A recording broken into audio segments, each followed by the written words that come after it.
pop music. Some say it's simple, harmless fun to be enjoyed by the masses at parties, sporting events, vacations, and whatnot. Others say it's a bland, soulless corporate front where artistic integrity goes to die, Auschwitz style. So which one is true?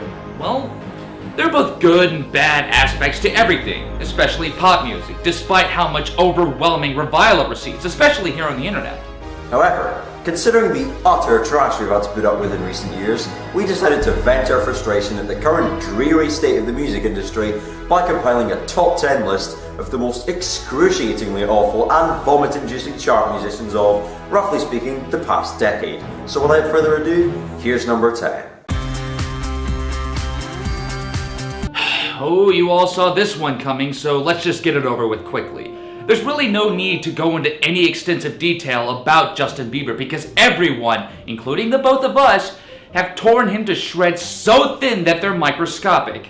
There's being repetitive, there's beating a dead horse, and then there's criticizing Justin Bieber. That said, he's on this list because all the flack he's received is well-deserved. But now he's being overshadowed by other pretty boy hacks. Indeed. Other pretty boy hacks who don't happen to be under the impression that Germany is food, or that rape is a message from God. On the bright side, I suppose that Justin Bieber's inevitable slipping into irrelevancy due to his voice breaking will most likely put a stop to my recurring nightmare, which is a plus, I guess. You have a recurring nightmare? Yeah, it's not a big deal really. He just keeps waltzing into my room at 3 in the morning dressed up as a giant pink love heart, gargling his own piss and jamming a rusty saw blade into his rectum. Something to worry about really. Alright, moving on. Rihanna's been in the pop music scene since 2004, which is about an eon in Billboard time. We've witnessed her make the transition from an overhyped dance pop breakout star with an annoying ass voice to an overrated controversial sex symbol with an annoying ass voice. So within 3 to 5 years from now, when Rihanna's finally out of the limelight, she'll be regarded, well, by us at least, as an overglorified, washed-up has-been, with an annoying-ass voice. If Rihanna's considered controversial and edgy, then my god are her standards slipping. Oh, have you seen Rihanna's latest music video? She's really scantily clad. How daring of her. It always has to be about the music videos and the album artwork because she lacks the creativity to make her music any more edgy and offensive than a glass of water and some bread. Which is quite an accomplishment of mediocrity considering that most or all of her songs nowadays are about fucking, both in subtext and in context. So why does Rihanna create a dissonance between her mediocre and dreary music and her edgy public image rather than making music that challenges the status quo? Lots and lots of contrived marketing, my friend. If the record executives can't hook the audience with their ear-grating garbage they pass off as music, they can try to attract a lot more attention by having her be attractive. And then they start sexing her up as her career goes on. It's the natural ladder of evolution for pop princesses. Tame at first, and then they start getting progressively more sensual, until they eventually cross over into the good girl gone bad phase, which is precisely what Rihanna did with her album called, and say it with me guys, in 3, 2, 1, Good Girl Gone Bad. I'm unconvinced that Rihanna's to be at all recognised as some anti-establishment figure of rebellion. If it's all a marketing ploy, which it is, then you're fundamentally conforming towards the standards of our music industry by treating your music as a product. Not exactly rebellion, is it? It doesn't exactly help that her music is exactly the kind of stuff that the establishment would churn out of their putrid, festering anus. Rihanna has about 5 or 6 people writing the lyrics to her songs, and a lot of them incorporate the use of the word A so much that it puts Canadians to shame.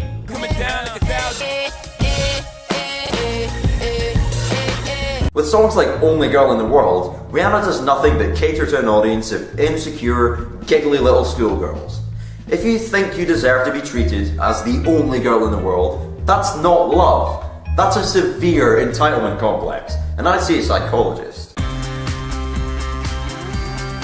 Remember the natural ladder of evolution that pop princesses go through? Well, Katy Perry is no exception. She just hasn't gotten to the edgy stage of her career just yet. She's still fooling around with her candy-coated stage persona that teenage girls just love to devour. No pun intended. But that's all gonna change soon. And I personally predict that we'll all see Katy Perry on the cover of Playboy by 2015. Being another run-of-the-mill pop star with no distinguishing features at all, Katy Perry only writes individualistic songs like Firework when it's the trendy thing to do, surprise, surprise. Who would have known that years later she'd go on to make a music video in which some geeky character we're all supposed to point and laugh at for some reason gets to join the party after being well and truly stripped of their individuality? I would have. The theme about being yourself should already be a given. But the record companies cash in on this to pander to the masses who usually already aren't being themselves. If anything, Katy Perry is inadvertently causing the exact opposite to happen because her audience is extremely impressionable. And how many people are out there that consider themselves a unique individual that stands out from the crowd? I'd say about every annoying teenager on the planet. Carly Rae Jepsen projects this juvenile facade in order to connect with her audience, which, if you haven't caught on just yet, mainly consists of teenage girls. All the more apparent in their super fantastic, oh so wonderful, innovative piece of festering garbage that we've all gotten tired of, Call Me Maybe, which tells the story of her running into a piece of hot beefcake and giving him her phone number. Call Me Maybe is just another monotonous chart topper. And when all you have to do to get onto the charts is make a profit by pandering to an impressionable target audience, you'd have to be a moron to think that these charts have any musical credibility. Bear in mind, Madonna is in the Rock and Roll Hall of Fame, so we know that means jack shit. But does Carly Rae Jepsen actually behave this way, or do the people behind the scenes paint her image for her? She's still making songs with the lyrical capacity of a cheesy 80s sitcom. She's 27 years old, older than Adele, mind you, and she's still experiencing puppy love and crushes. Oh, it's so cute. Come on, Carly, you gotta step up your game here. You haven't even reached the rebellious phase of the pop princess ladder yet. There's no doubt that it's music written for children, which we're no stranger to, and Carly isn't the first. But maybe a few years down the line, we'll see the same juvenile garbage written by children as well. Ladies and gentlemen, this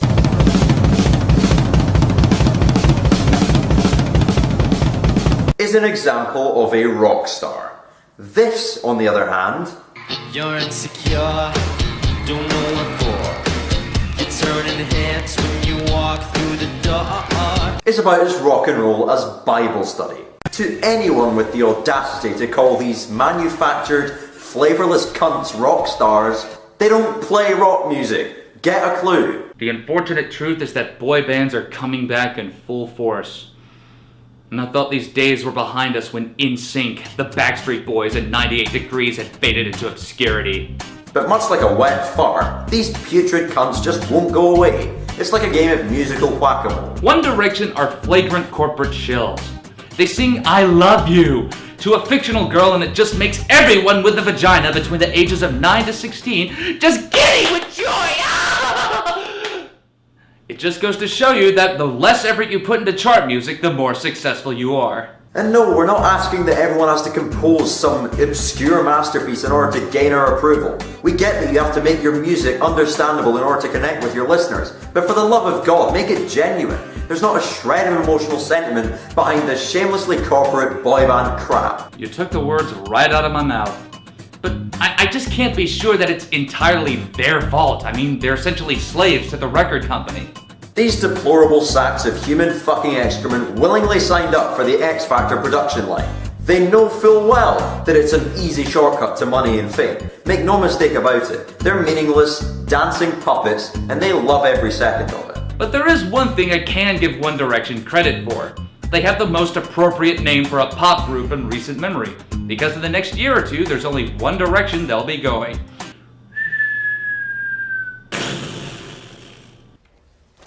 It's the sound of you flying out of the loop headfirst into a huge mound of shite. Oh, how the mighty have fallen. Are you implying that the Black Eyed Peas were once good? Oh God, no! I never liked them back when they exploded onto the scene in 2005. But I don't think anyone can deny the rapid descent in quality and popularity that they've had in just the span of a couple of years. My hypothesis for why this happened? The classic case of fame getting to their heads. And I didn't even know it was physically possible for the Black Eyed Peas to take a massive nosedive in quality. I mean, can you really get any worse than My Pumps? They take the newest trends in electronic music and just abuse the ever-loving shit out of it, expecting to compensate for their lack of creativity and their desire to stay in their comfort zone. And I'm just talking about their music here. Their lyrics... You take this one, Cam. Monday, Tuesday, Wednesday, and Thursday, Friday, Saturday to Sunday. Saying Saturday twice just to make it fit with the number of bars in the song is lazy songwriting at its finest. And how come they get a free pass on reciting the days of the week? Last time I checked, Rebecca Black got fucking eviscerated for that, and she didn't even write the song. At this point, the Black Eyed Peas might as well tell us how to fucking count. 1 + 1 + 1 = 3. 1 + 1 = 2. 1 + 3 = 4. 1 + 1 + 1 + 1 = 3. 3 + 1 = 4 = BEP, bitch. Oh, come on, you've got to be fucking kidding me. Even their fans are beginning to notice their growing incompetence. Their newest album was their lowest charting and most critically panned in their careers, and their performance at the Super Bowl halftime show was hailed as the worst halftime show ever. And let me remind you that we live in a world where Kid Rock, Madonna, and LMFAO have performed there. Given the way things are headed, I sincerely hope that this is the beginning of the E&D for the Black Eyed Peas. Did you really just... I regret nothing! I fully and shamelessly admit that I am morbidly obsessed with how hilariously terrible Lil Wayne is. Enchanting philosophical musings such as, I'm the bomb like tick tick, hold up, let me fix my hat, and been to hell and back, I can show you vouchers, are shining examples of the literary genius that oozes forth from the pen of this frankly airheaded and moronic excuse for a rapper. Right from the day he slithered out of his mother's putrid festering cunt headfirst onto a pile of fucking nails, Lil Wayne's time on planet Earth has been largely unsuccessful. To all you aspiring rappers out there with passion and substance behind your music, you guys have quite the wall to break through, considering the stratospheric success of Lil Wayne and his record label and all the horrid offspring that has spawned from it. I feel terrible for you guys that can't even get a fraction of his success but put so much effort into your music. Because apparently all you need to do to succeed in the rap industry today is to embody the stereotypes, sell your soul, develop an egotistical mindset, and destroy at least 2/3 of your brain cells. Lil Wayne's attempt at making a rock album was hysterical. Imagine guitar playing worse than the Holocaust, coupled with droning nasal delivery of lazy and poorly constructed rhyme schemes. What more could the listener ask for? I don't know. Music? But Lil Wayne don't need to worry about that. He got that swag, that cheddar cash money, all his bitches in the crib, and all his homies in the crew. Translated into English for people with an education, this means that Lil Wayne's accumulation of material possessions, an unwarranted fortune, and millions of sycophantic and adoring followers have left him with the impression that he is somehow a talented musician. If Lil Wayne was a competent musician, we wouldn't be hearing things like this. Leave it to the professionals. Step away from the musical instruments, Lil Wayne, and stick to what you're good at, which at the moment seems to be jack shit. You certainly tease us whenever you say you think you might call it quits.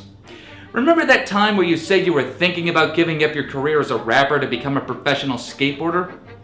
Yeah, I had to cancel a massive party whenever that little career was proven false. And with all that said about Lil Wayne, why does Drake keep him company on the number 4 spot? Well, that's fairly simple. He actually wants to be like Lil Wayne. Imagine 2 of them, oh my god!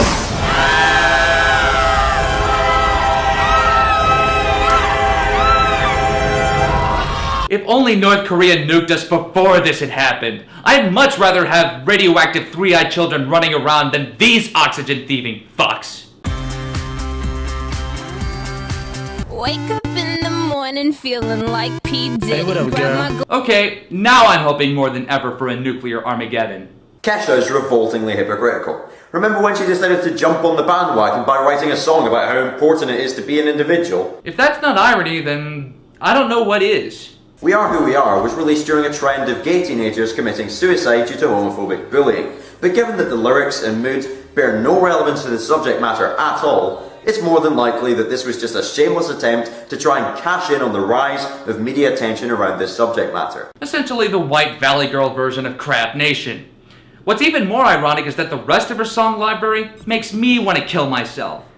Kesha is the poster child for not even trying. I just want to say my heart goes out to the victims and the victims' family members. Just like Katy Perry's Firework, We Are Who We Are was another multinational chart-topping but ultimately empty expression of individuality. Has anyone even bothered to listen to the lyrics? Ironically, it sounds exactly the same as all her other songs. It's all about partying. She wants to get recognition for tackling an important issue in one of her songs, but at the same time, she wants to put in no effort whatsoever. But she gets to have her cake and eat it too, because people are thick enough to buy into it. She's a complete hypocrite as well. If she did practice what she preached, then all that partying and drinking she sings about would have probably killed her by now. Kesha is nothing more than an exaggerated media personality. As Cam said before, she preaches about individuality, but then she wears this mask in front of her fans, living this double life she's created for herself. It's like a raunchier version of Hannah Montana. God, I feel old referencing that. Okay, I gotta be frank here. When I first discovered Nicki Minaj, I thought she was Lady Gaga encased in chocolate. Huh, good one. Wait, you're being serious? Hey, this was when Lady Gaga was still on top of the world now. She was doing all sorts of these bizarre shenanigans and the alter egos and the meat suit. This seemed like a perfectly plausible stunt she would pull. Point taken. I suppose Nicki Minaj and Lady Gaga do have their similarities. They both try to widen their audience by relying on a fabricated media image. In other respects, they differ. Underneath the persona of Lady Gaga, there's actually a reasonably musically competent singer and pianist called Stephanie. Nicki Minaj, on the other hand, is just talentless to her core. What else would you expect from someone that was discovered by Young Money, the record label that was created by... Good God. Picture hundreds of tweeny boppers lining up at the supermarket to pay £10 for Pink Friday, only to have the scarce remainder of their IQs stomped into ruins, and you have Nicki Minaj in a nutshell. I've said before in a previous video of mine that there are people who are untalented, and then there are people who are anti-talented. Nicki Minaj is anti-talented, meaning she is so bad that she triggers a reaction of such vitriol that I have to get as far away from the dreaded chalkboard scratching masquerading as music as possible. Stupid Whore is about as excruciatingly awful as it gets, and Nicki Minaj's spontaneous and condescending rendition of Twinkle Twinkle Little Star, slap bang in the middle of Starships, was just fucking insulting. You heard it right, ladies and gentlemen. A children's nursery rhyme is a more respected song than one that was crafted by a 30-year-old multi-millionaire with more resources and compositional choices at her disposal. That's right. It unfortunately seems that music is something that Nicki just can't seem to manage. Cancer. Okay, now we're even. With this in mind, Nicki Minaj's music is fucking gut-wrenching, but it's often said that having a stylish image or a strong message to convey can compensate for musical incompetence. This cannot be said for Nicki Minaj. Her image, her style, her message, her music, they're all abhorrent. I wanted to merge Harajuku with Barbie because all girls are Barbies. We all want to play dress up. We all want to put on lipstick and be cute and sexy. Die. Don't even try to steal my catchphrase, you rotting, repugnant, festering sack of shit. Okay, I'm sorry. Apology accepted. But seriously, unless Nicki Minaj is some satirical genius with impeccably dry wit, the only thing stopping her from being completely emotionless is her raging willingness to look like a manufactured plastic toy. Kill yourself, Nicki Minaj. For the sake of preserving all that is decent, please kill yourself. Well, we've covered nearly every cliche in the book. From failed attempts to be risque and controversial, factory processed pasty white party anthems and love songs, the nadir of hip-hop, and the return of the musical antichrist, boy bands. So what could possibly be number one, you may ask? Well, there is one thing that we haven't covered yet that pretty much encompasses everything we've talked about so far. What's the underlying cause of all this crap? The mindless drones paying for all this shit to continue? No. Well, yes, but it's not the main focus of what I'm getting at. The marketing executives that plaster these idiots to every conceivable space they can advertise? You're along the right lines, but not quite. The Illuminati? Now that's just fucking stupid. Well, what else is there?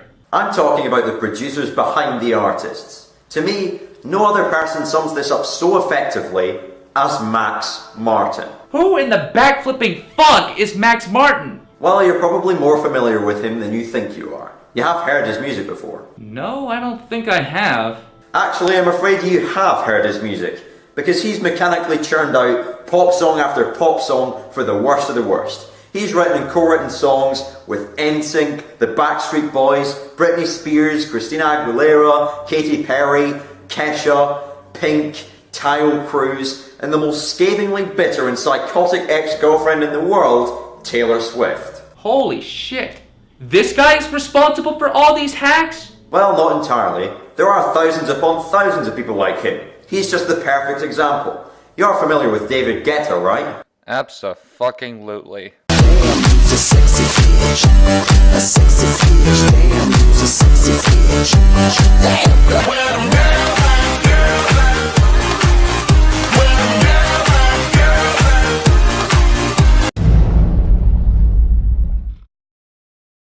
David Guetta's songs all sound the same because he wants to make them easy to mix together. What kind of an excuse is that? I don't think I've ever seen anyone accomplish so much by doing so little.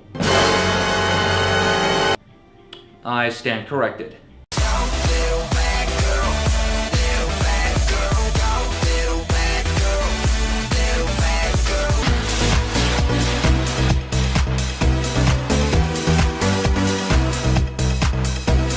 Yep, Calvin Harris is at it too. There is a prototypical dance pop song structure that's being used to exhaustion. It consists of that irritating repeated bass drum sound with sawtooth wave synthesizers over the top and those auto-tuned, stomach-churning vocals that we've all heard a million times before. It is the pop sound that we're all fucking sick to death of. Maybe give or take a few million songs perhaps, but I'd say this has been milked for all it's worth on almost the same scale as the 12-bar blues, for fuck's sake.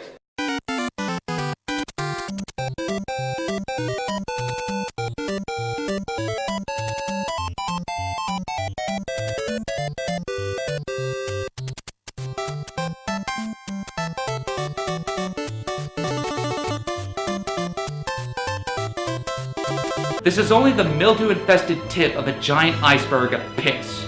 The simple truth is that we couldn't pin number one down to a single individual, because the performer, although partially responsible, is merely guided by the inane lyricism and compositions that assholes like these produce. It's their words we're hearing. It's their beats we can't stand.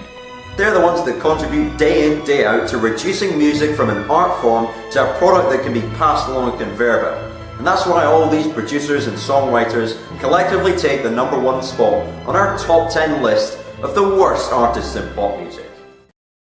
I'm PM Rants. And I'm CammehYaBams. And after listening to all this crappy music, I need to blow off some steam. I think I'm gonna hit a club. Oh, God damn it!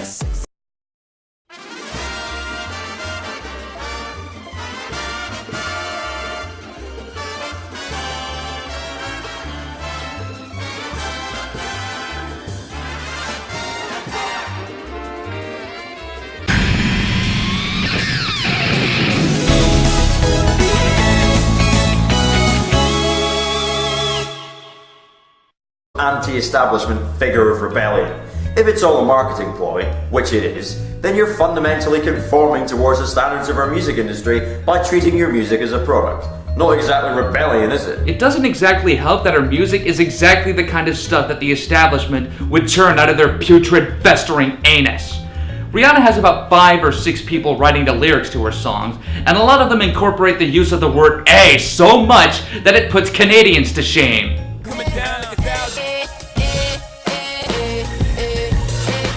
With songs like Only Girl in the World, Rihanna does nothing but cater to an audience of insecure, giggly little schoolgirls. If you think you deserve to be treated as the only girl in the world, that's not love. That's a severe entitlement complex, and I'd see a psychologist. Remember the natural ladder of evolution that pop princesses go through?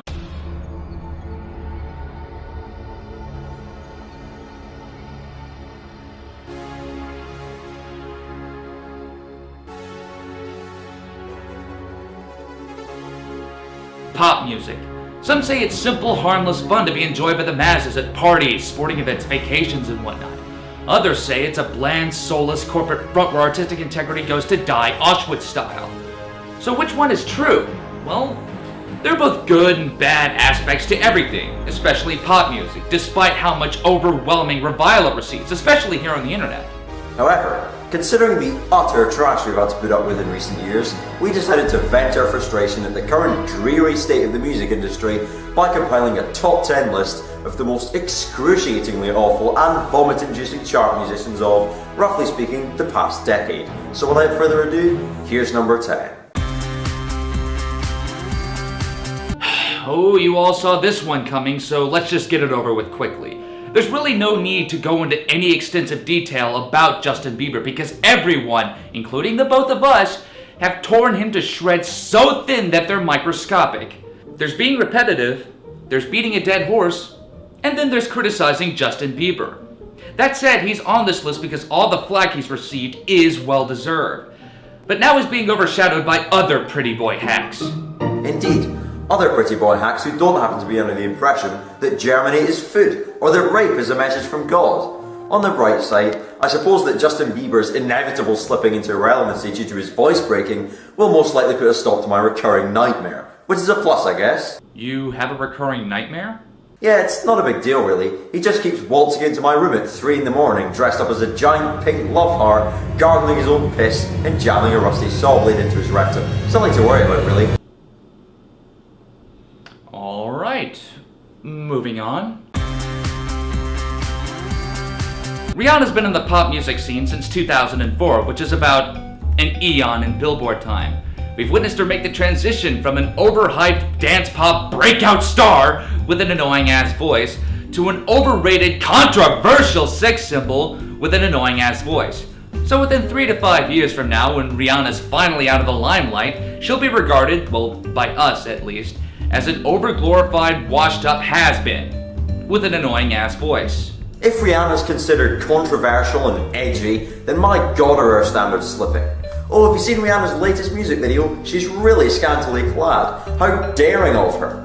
It always has to be about the music videos and the album artwork because she lacks the creativity to make her music any more edgy and offensive than a glass of water and some bread. Which is quite an accomplishment of mediocrity considering that most or all of her songs nowadays are about fucking, both in subtext and in context. So why does Rihanna create a dissonance between her mediocre and dreary music and her edgy public image rather than making music that challenges the status quo? Lots and lots of contrived marketing, my friend. If the record executives can't hook the audience with their ear-grating garbage they pass off as music, they can try to attract a lot more attention by having her be attractive. And then they start sexing her up as her career goes on. It's the natural ladder of evolution for pop princesses. Tame at first, and then they start getting progressively more sensual, until they eventually cross over into the good girl gone bad phase, which is precisely what Rihanna did with her album called, and say it with me guys, in 3, 2, 1, Good Girl Gone Bad. I'm unconvinced that Rihanna's to be at all recognised as some